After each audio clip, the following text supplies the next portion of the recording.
Sabi kasi, ito lang daw basahin ko.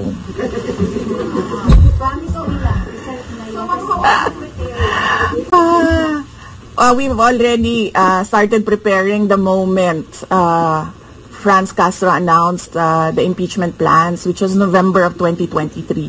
So November of 2023, there were already lawyers doing their work for the impeachment. So we leave it to the lawyers. Last question. Last question.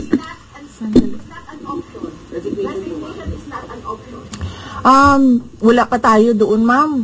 Masyado pang malayo yung mga ganyan na mga bagay. Nandun pa lang tayo sa pagbabasa ng actually, ma'am, wala pa tayo doon dahil yung mga abogado lang yung nagtatrabaho. Hindi ko talaga alam kung anong ginagawa nila. But I have a meeting with them. Last question, please. The president said he has nothing to do with the impeachment. I do not want to answer that question. Next. Ma'am, confirm po ba na si dating Pangulong Duterte isa sa mga abogado niyo para sa impeachment? I do not want to answer that question. Yes, ma'am. Nakikita niyo po ba na may hahalin tulad ang sitwasyon ng bansa sa 1984 ni George Orwell? I do not want to answer that question. Last question. Last question.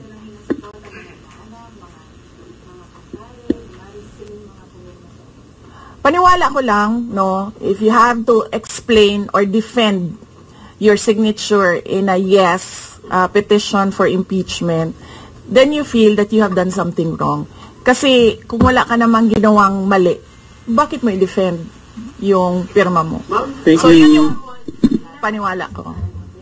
Ma'am, naniniwala po ba kayo na may gumalaw po for the impeachment? May gumalaw po na parang money po? I do not want to answer that question, yes. Endorsing senators, lalo na sa PDP slates, especially that may possibility na mag-overlap yung trial sa next Congress? Hindi pa namin napapag-usapan kung ano yung gagawin ko for the upcoming campaign and election. Pero nasabi ko na noon na patuloy yung trabaho namin, and isa sa mga trabaho namin ay gusto namin tumulong sa Commission on Elections in voter education, particularly yung wag mo ibenta yung boto mo, wag gumamit ng dahas during campaign and election day, yung mga ganon. Ma'am, payo niyo lang po sa ating mga kababayan sa nangyayari po ngayon sa ating bansa. Yes, sabi ko nga kanina sa statement ko sa ating mga kababayan na patuloy na sumusuporta, nagmamahal, nagdarasal, napakahalaga nun, ay manalig lang sila dahil sa taong bayan ang tagumpay.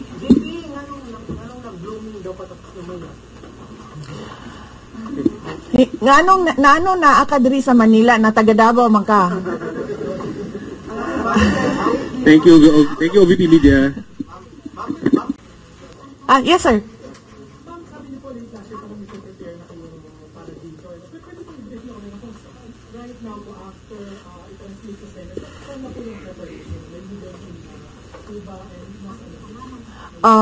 Well, may meeting kami mamayang hapon dahil nag-meeting sila kahapon. Hindi ako sumali, so merong briefing, legal briefing mamaya ang mga lawyers. So I will know more this afternoon. Pakikita nyo na yan pagpasok nila ng kanilang entry of appearance. Ma'am, tuloy po ang trabaho kahit may pinaghahandaan po kayo. Yes, sir. Opo. Kakatapos lang po ng planning conference ng Office of the Vice President. So we did it last Tuesday, Wednesday, and Thursday para po sa 2025 and 2026. So for 2025, may mga maapektuhan ba na programs ng OVP? Yes, nag-announce na kami na wala kaming wala kaming burial and medical assistance dahil tinanggal yung line na yon sa budget so hindi ka na pwede maglagay ng budget doon. How about the other programs now? Tutuloy siya. How confident are you that you won't be convicted in the impeachment court? Wala pa tayo. Masyadong pang malayo yan, ma'am. wala pa tayo, hindi pa natin inaano yan. Final question, Na-assess ngayon. Final question. Number 140. Nagtanong ka na ba? Kanina? O sige, ikaw. Final question, Lance. Before na you will serious considering to run for 2028, now na may impeachment na, are you more decided to run in 2028? Okay. So, wala pa tayo dyan. Wala pa tayo dyan. But, nasabi ko naman di ba, paulit-ulit kung we are seriously considering that. But it's difficult to decide without numbers. So, kailangan malaman yung surveys and numbers. Sa next year pa yun. Oo. Sir, nagtanong ka na? Sir. Kyoto News, Ron. Are you concerned na yung possible consequence that you can be disqualified from public office kung magkaroon ng conviction? Yes, sir. Oo. Alam ko po yung penalties ng impeachment. And the moment na nag-resign ako sa Department of Education, before ako nag-resign sa Department of Education, pinag-isipan ko na lahat yan. Sa ngayon ba, masasabi ninyo na lalo pa kayong naingganyo na ituloy ang pagtakbo sa 2020 presidential election? Nasagot ko na ata yung kanina sa question ni Sir na nakaitim. Sir. Number one in the articles of impeachment was your assassination threat to the president. Do you regret making that statement last time? I did not make an assassination threat to the president. Sila lang nagsasabi niyan. Sila lang nagsasabi may assassination. Sila nagsasabi may assassin, may gunman. Next po, GDB. Not say that. Pala.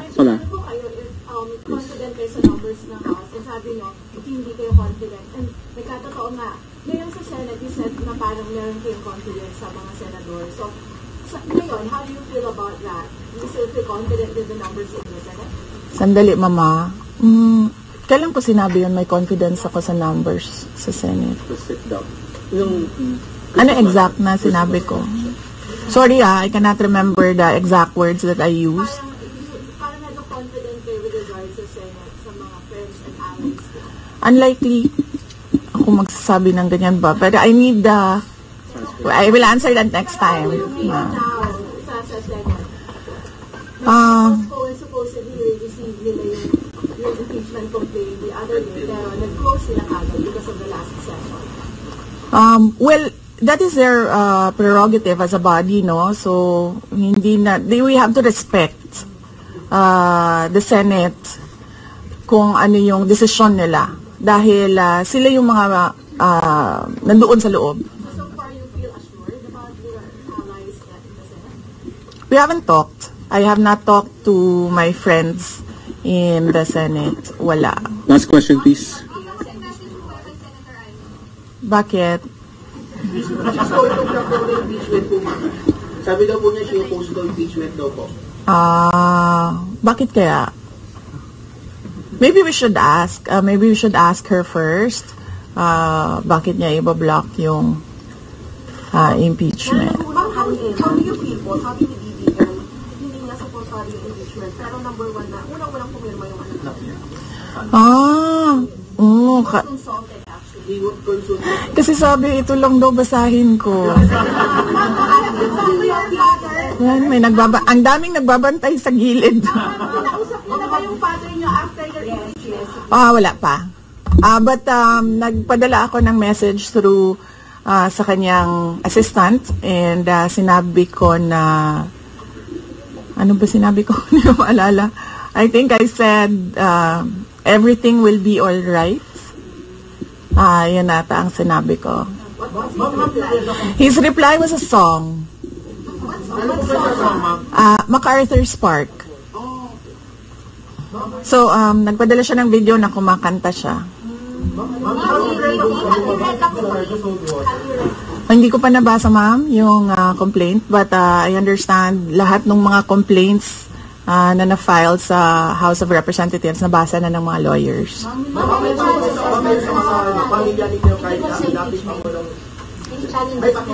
Sandali, Sarah. Sandali, Sarah. What's wrong, wait? Ang challenges sa preparations, well, so far wala naman. Wala naman kaming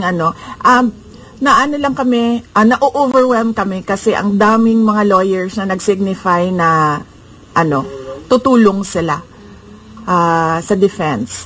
So, ngayon ay pinag-uusapan on how to go about it na makuha lahat ng kanilang commitment of support at makatulong din sila sa pag-iisip kung ano yung gagawin sa defense. Harleen Delgado, ABS-CBN. Harleen, ABS. Nagtanong ka na, ma'am? Wala pa, ma'am. Sige, ma'am.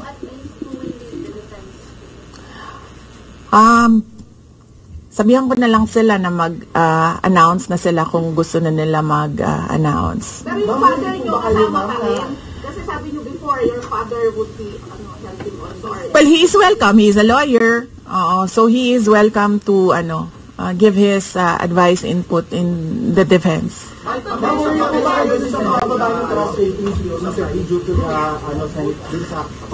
will not answer that question. Yes, I'm sorry. Yes? Yes. So what happened was, nag-indefinite leave siya, and then she was admitted to the hospital doon sa Davao City na hospital siya, and then discharge siya ng mga doctors with ulitin ko. Si Yusek Zulaika Lopez, nag-indefinite leave siya after nung sa veterans hospital admission niya. Umuwi siya Davao, and then na-hospitalize siya doon. And then sabi ng doctors niya, we will discharge you but you have to come back ngayon February, for further tests. And then bumalik siya for 1 day dito. Noong January, bumalik siya for 1 day dito sa Office of the Vice President, and she said na mag-leave siya for 2 months. And then I said yes, take the time that you need for your health. And then after a week, bumalik siya. Noong January, after a week, bumalik siya dito, and then she said, hindi ako mag-leave. So sabi ko, okay, welcome back. Ma'am, pag-usap ba INC? Meron bang pakikipag-usap kayo sa INC? Dahil sila po yung nag-rally against para wag tuloy yung Hindi pa po kami nagkausap ng INC, sir. Pero nagpapasalamat po ako sa INC at sa buong sambayanan sa kanilang pananawagan ng kapayapaan. Ma'am, kamusta po ang staff ng OBP? Nagtanong ka na, sir? Wala pa, sir. Hindi ko masabi yan ngayon, sir. Wala pa kami dyan. Miss Iz. Nagtanong ka na, ma'am, wala pa. Miss Iz.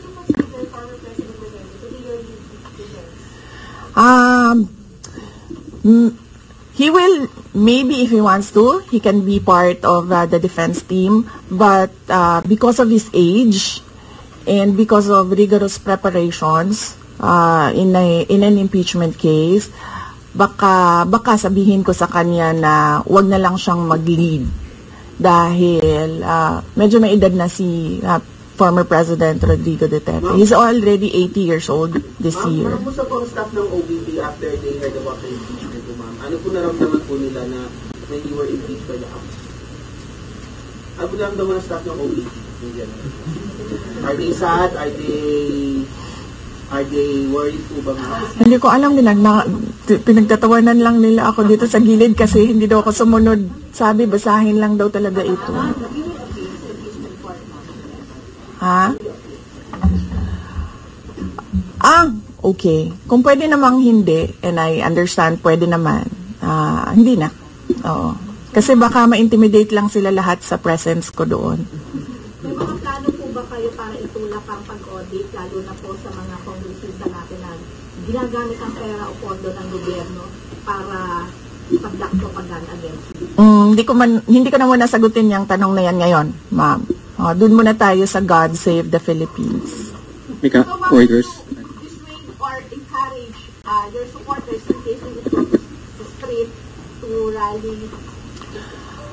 Sa panahon ngayon, ma'am, na sobrang mahal ng presyo ng mga bilihin, lalong-lalo na ng pagkain, sasabihin ko sa mga supporters sa taong bayan na unahin muna nila ang trabaho and negosyo nila kesa sa mag-rally sila sa mga daan. Dahil marami o lahat tayo breadwinners.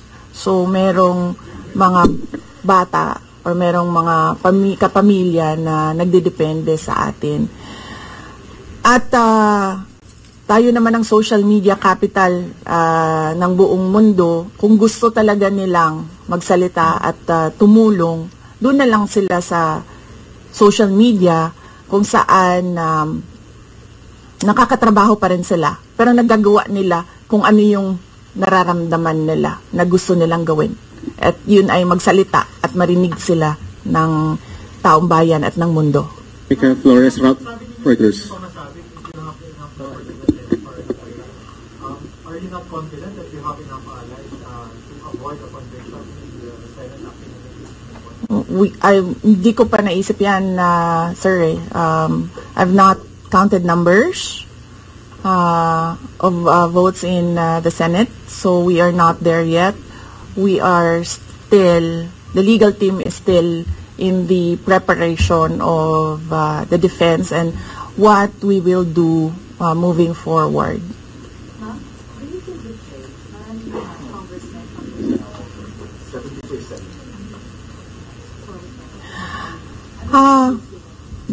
Do I feel betrayed?